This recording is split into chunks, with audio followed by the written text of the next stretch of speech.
Nature Seekers is an NGO that was formed in 1990 because of the extensive slaughtering of leatherback turtles on Matura Beach. We had partnered with the Forestry Division, mainly the wildlife section, to take care of a dilemma that occurred on a nightly basis.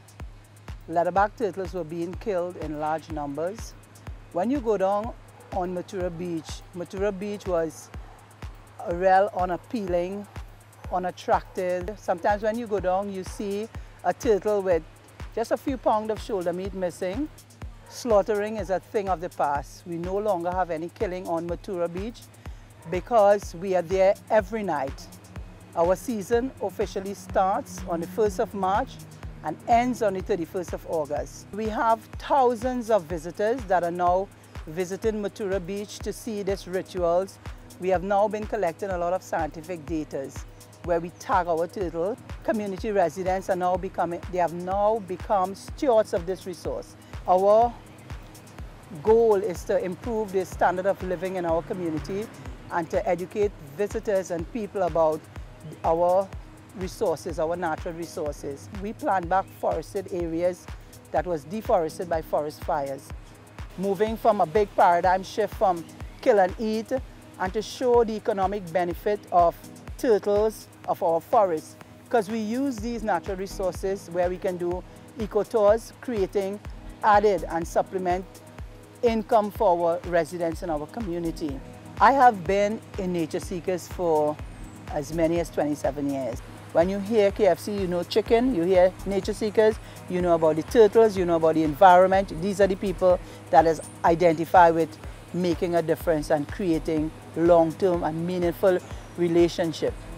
Well, the Story of the Field Naturalists Club begins back in 1891, July 10 to be exact. This year marks the 125th anniversary of the club.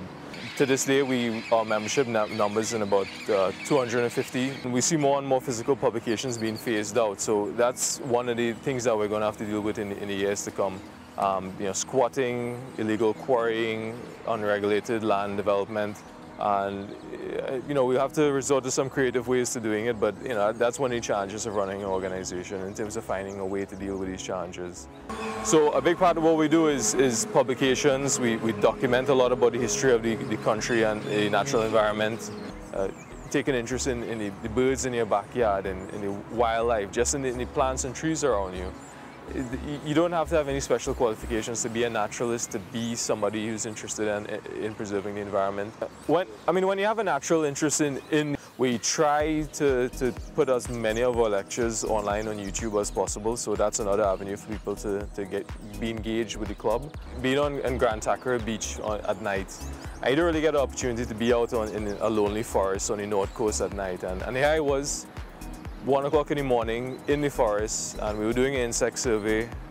So you're there in isolation with 1 or 2 members, and it's the sound of the waves coming in, the sounds of the forest behind you. My dream for the club would be to really see the club take its place as the premier source for education on the natural environment in Trinidad and Tobago. And really push that spirit of appreciation for the environment, and really try and inculcate that in everybody. Because if we can do that, if we can make everybody appreciate the natural environment, then we've taken a very big step towards conservation. And that would be my main goal and main wish for the club in the years to come.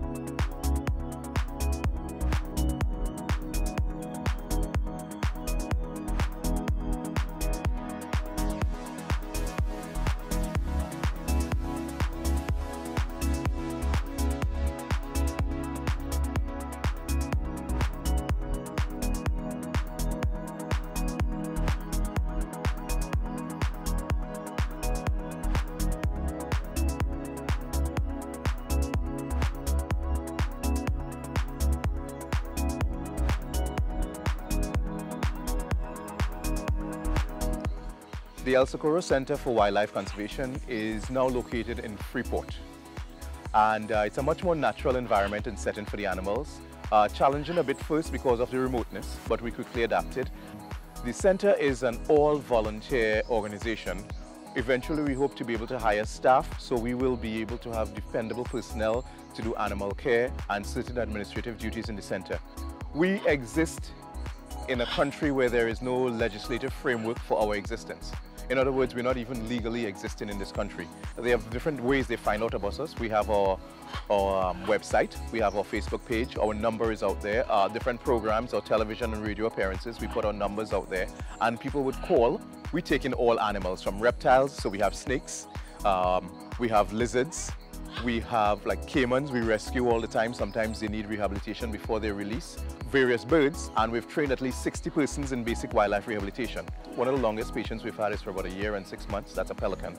And we got it to fly, we got it to hunt, we got it to learn and accept water, and we got it to go back into the wild. That was one of the most exciting things we've had here at the center. We may not have too much longer at this particular location. We're looking for a permanent home, and then again looking for permanent homes for the 6 other centers we intend to set up throughout the country. Our work goes from computer work, IT work, all the way to medicinal, clinical. The center this year is celebrating 11 years as a center. We started off as an education center, and then we were encouraged to get into wildlife rehabilitation. So we got into wildlife rehabilitation about 6 years now, and we've been a registered NGO for the past 6 years. So for that period of time, we are fully registered. We just need to bear in mind, without these animals, without the environment, we will not survive. We will not be capable of survival. You need to like these animals and leave them alone. Let them do what they do naturally. And we all have to find that synergy, that symbiotic relationship to live together on one planet, Earth. Azurite Nature Center was established in 1967. The primary objectives of the trust are to preserve part of the Arima Valley in perpetuity for the benefit of the flora and fauna. Research into conservation-related research for the benefit of conservation in other areas, and education. We run a lodge, a 26-room lodge. We're able to take in visitors who stay at the lodge, and we take them on tours and show them the natural history of Trinidad. This is reasonably remote in the Arima Valley, so that our guests that stay there or come up for the day, it is all-inclusive. We have a kitchen and dining room, and we serve 3 meals a day for the resident guests, and local guests could come up and have lunch or dinner. As all environmental organizations have the challenges of the day, because as we all know, we're facing a lot of environmental challenges in Trinidad and the world. The major challenges will always remain that of funding. We are confident that our day visitors and our resident guests have a very good experience at Azurite. We get good reviews on TripAdvisor. Perhaps somewhat unique among the non-governmental organizations in Trinidad who are interested in conservation, in that we have the land assets as well as the lodge, which serves as a very useful foundation for providing the education and conservation activities, so that many organizations can talk about the conservation, but we could actually implement it on the ground by improving the habitat, looking after the animals. We protect the cave at Azurite with the oil birds, and we have many visitors from various parts of the world who come to walk on the trails, and they enjoy what they see. And so we really want to encourage as many people in Trinidad who do have an interest in conservation of wildlife to join Azurite as a friend of Azurite and add to the human resource that we have available to conservation. So I got an offer from Dr. Piddock and I snatched it up. So I started working here about 4 years ago. So dealing with people was the hardest part, especially when it comes to exotics, because you have absolutely no history. And every time you ask them a question, you have to wonder if it's true or not. I have an excellent team to work with, so they're always very helpful, and they help you along with anything that I had.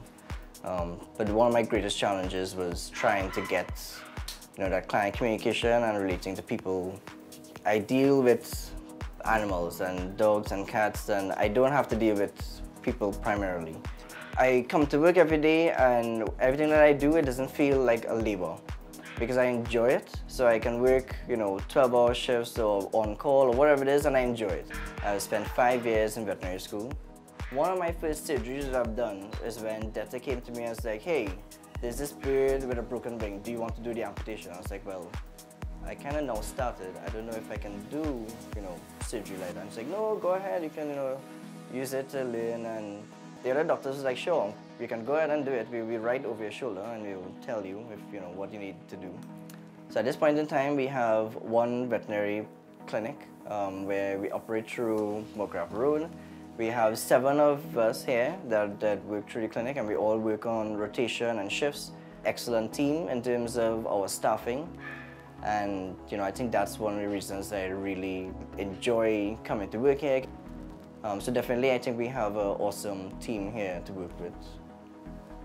My name is Mike Rutherford and I'm the curator of the University of the West Indies Zoology Museum. I first started here in January 2010, so I've been in Trinidad and Tobago just over 6 years now. Along with my team of technicians in the museum and a team of volunteers and interns, we've been cataloguing, identifying, processing and looking after all these specimens.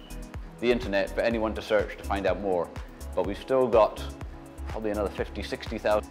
So the museum's located on the University of the West Indies St. Augustine campus. We have thousands of school kids come as part of organised campus tours each year, and coming to the Zoology Museum is always a highlight for the children. Everything in here is dead. It's a museum, not a zoo, and everything in here is real. Launching and running an annual BioBlitz. This is an event where we gather scientists, naturalists, enthusiasts to come and survey a particular part of Trinidad and Tobago. We're heading into our 5th year, and this year we're going to be heading to Port of Spain. We send out information in the form of newsletters, quarterly bulletins, social media using Facebook, using YouTube. And so I've been very lucky in my time to have gone from being a student to being a research associate. We've got a specimen in the museum. I can show them, compare what they've got with what we've got. One of the biggest aims I've had as part of the Zoology Museum is to get as many other groups involved as possible in the BioBlitz projects and museum projects. I'd hope in the future that the collection becomes the National Zoological Collection. I had a millipede that I discovered in Tobago a couple of years ago, named after me, Pandarodesmus rutherfordi. I couldn't have got to this place and couldn't do what I do without the help and assistance of so many enthusiastic people. Whether it's people, members of the Field Naturalists Club, members of the Eco Divers Club, students at the university, visiting students and staff and scientists from other communities, they all come here and help me with the outreach, help me with the study, help me with the research. And it's a great privilege to have these people as a part of my life.